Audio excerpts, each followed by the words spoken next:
Bom, e aí pessoal, tudo bem? Hoje a gente tinha a proposta de falar a respeito de nomes, nomenclaturas e termos da gastronomia que provavelmente você abrindo um livro de receita você se deparou em algum momento, né?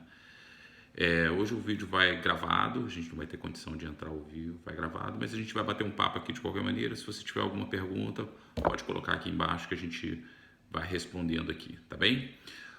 Bom, eu confesso para você que quando eu entrei no curso de gastronomia, para estudar gastronomia, eu não tinha a menor intenção de virar chefe, né?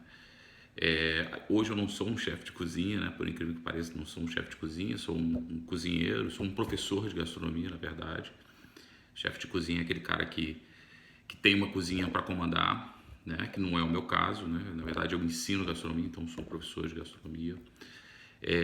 Eu fiquei muito maluco com tudo aquele universo novo que se tinha, né? Toda profissão existe essas nomenclaturas que são muito peculiares de cada profissão, né?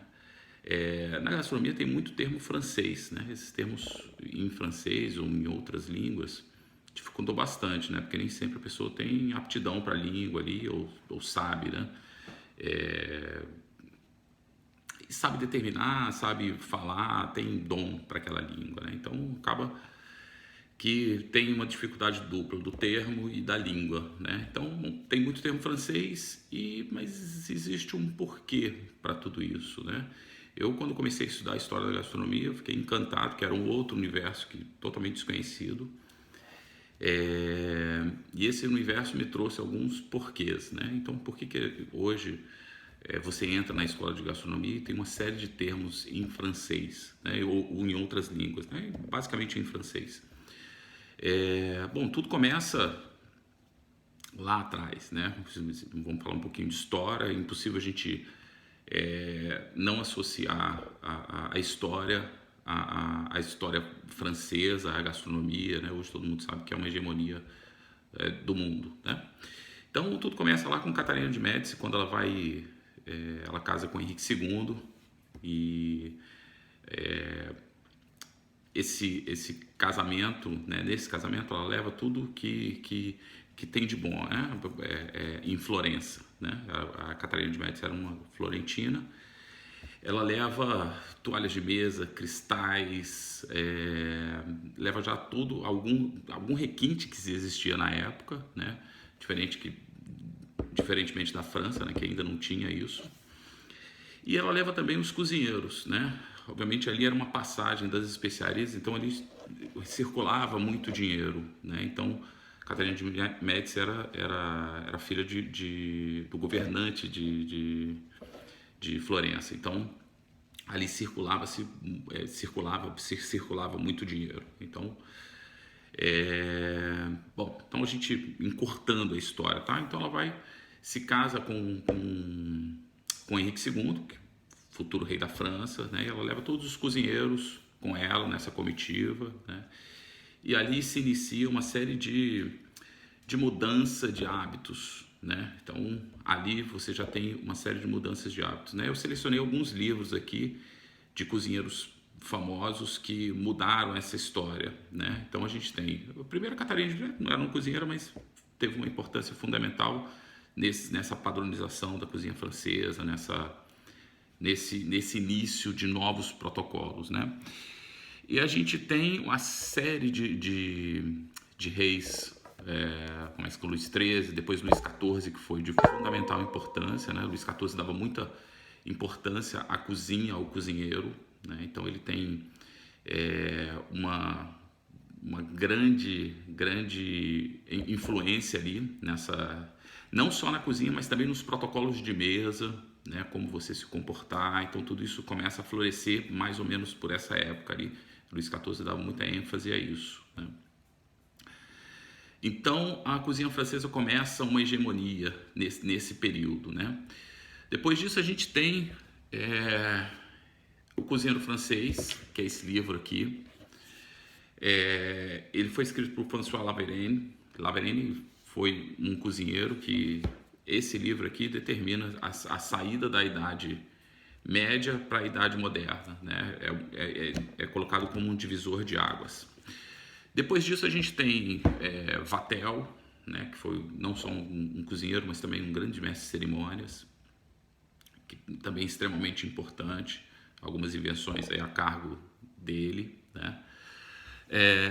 Depois disso a gente tem Carême, que é esse livro aqui, recomendo ler, tá em português, já existe ele em português, chamado Cozinheiro dos Reis, então muito legal, uma leitura boa para quem gosta de história e gosta de gastronomia. Eu acho que é fundamental. É um livro de leitura fácil, muito legal, né? Bom, e a gente tem Escoffier. Para que eu estou dizendo tudo isso, né?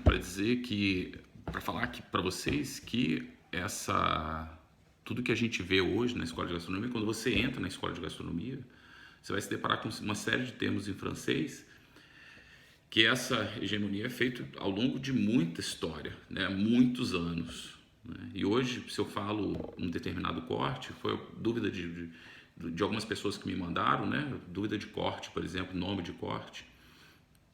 Esse nome de corte determina exatamente como vai ser esse corte, né? E eu posso estar aqui, ou posso estar nos Estados Unidos, ou posso estar na Alemanha, e esses vão ser os nomes dos cortes, né? Então a gente não precisa de tradução para isso. Se eu falo acho que foi a dúvida escrita para a gente, o que seria julienne, por exemplo, né? Então eu posso falar de julienne, né? A gente pode ter alguma variação de tamanho, mas não tem muito problema a respeito disso. Essas variações são pequenas, né? O importante que ninguém te conta é por que você usa determinados cortes, né? Por que eu uso um julienne, por exemplo, que foi a pergunta de uma das pessoas que entraram no Instagram. Por que eu uso esse corte julienne? Esse corte julienne, por que eu não uso cubinhos, né? Que seria o brunoise? E qual a importância de a gente usar esses nomes? Por que eu uso um nome e não uso o tamanho do corte, por exemplo? Justamente por essa padronização. Onde quer que você esteja, as pessoas vão te entender ou vão saber mais ou menos o que você está querendo, né? Se eu falo julienne, estou falando de um corte em bastão de tantos centímetros e tantos centímetros de ancho. Não vou falar aqui porque varia de um livro para o outro. Mas, bom, são 6 centímetros, né, de comprimento por 2,5 até 3, varia um pouquinho de lugar para lugar, bibliografia para bibliografia. Então, isso não tem muita importância. O que importa, efetivamente, é que ninguém te conta lá no curso de gastronomia, é por que a gente usa esse corte, né? Se eu especifico que é um corte julienne, que é meio mais fácil falar julienne do que falar um corte de 6 centímetros por 2,5. Eu quero que ele apareça na minha receita.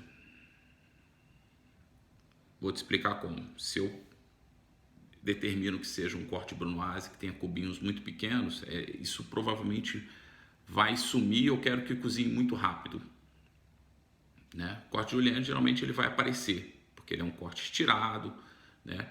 Ele vai demorar um pouco mais para se cozinhar. Então, o mais importante de você saber o nome é efetivamente você saber por que você está usando, né? Isso é legal de você saber, porque às vezes você não sabe o nome, ou às vezes você está elaborando uma receita e você quer cortar de determinada forma que não é, sei lá, nem um julienne, nem um brunoise, mas você quer cortar daquela forma ali, você tem que saber, isso vai demorar mais tempo para cozinhar, isso vai aparecer no final da minha receita, eu quero que apareça, eu quero que suma. Então isso é importante de você saber o porquê de cada corte, para você efetivamente saber se ele tem que aparecer, se não tem que aparecer, se vai cozinhar rápido, se vai demorar mais tempo para cozinhar. Se eu coloco um determinado ingrediente em julienne e outro em brunoise, né, que seriam uns cubinhos, pela ordem de dureza, quem é que vai cozinhar primeiro? Então tudo isso é legal você saber, né, porque senão vai ficar um muito cozido e o outro ainda al dente. Isso não é muito legal, a percepção da pessoa que está comendo. Então é legal você ter isso na tua cabeça, né? Recomendei alguns livros aqui pra gente. Vatel tem um filme também que é espetacular, quem puder assistir, assista, que é muito legal. E aí dentro disso ainda, Eu estava vendo aqui que eu comecei a dar uma lida, né, nas receitas, que a gente está conversando a respeito disso, então começa a dar uma olhada mais a fundo. Aí estava olhando aqui um livro aqui de gastronomia brasileira, né? A gastronomia brasileira, de um tempo para cá, né, alguns cozinheiros levantaram essa bandeira de que você tem que preservar os ingredientes, preservar as técnicas. É óbvio que isso tem que acontecer, acho que aconteceu até tarde demais. Essa busca por esses ingredientes nacionais e formas de cozinhar nacionais começaram muito lá atrás, lá na década de 80, né? Antes disso, obviamente, a gente dava muito valor ao que vinha de fora e até os cozinheiros que vinham de fora, ninguém era aqui. Aliás, essa palavra cozinheiro ou chefe de cozinha nem existia direito, né? Ou então era colocado por uma profissão, né, que era um pouco mais abaixo. Hoje as pessoas têm orgulho de usar doma e sair na rua, sei lá, fazer coisas assim. Eu estava folheando aqui um livro de gastronomia brasileira que diz corte em tiras, né? E aí não especifica. Eu lembro que eu estava falando na semana passada, isso é como se você estivesse contando uma história, uma receita, você conta uma história para alguém, né? Por isso que é legal a gastronomia, porque ela é de todo mundo, né? Ela não é de A e de B, ela é de todo mundo, é um patrimônio. Não? Então, quando você pega uma receita brasileira que trata de clássicos ali, aí eu peguei várias receitas que tem corte em tiras, né? Pra gente especificar a julienne que a gente estava falando. Mas que tiras são essas? De que espessura? Então, se você conta uma história, ela precisa ter começo, meio e fim. Se você fala corte em tiras e não especifica a tira, de que tamanho que é, ou qual é o objetivo que você quer, tua história em algum momento está mal contada, né? Essa introdução que você fez, algum participante dela ficou, sei lá, capenga, não tá legal, não tá bem formado, né? Porque o meu entendimento de tira um, o seu pode ser outro. Então tem que contar a história completa, né?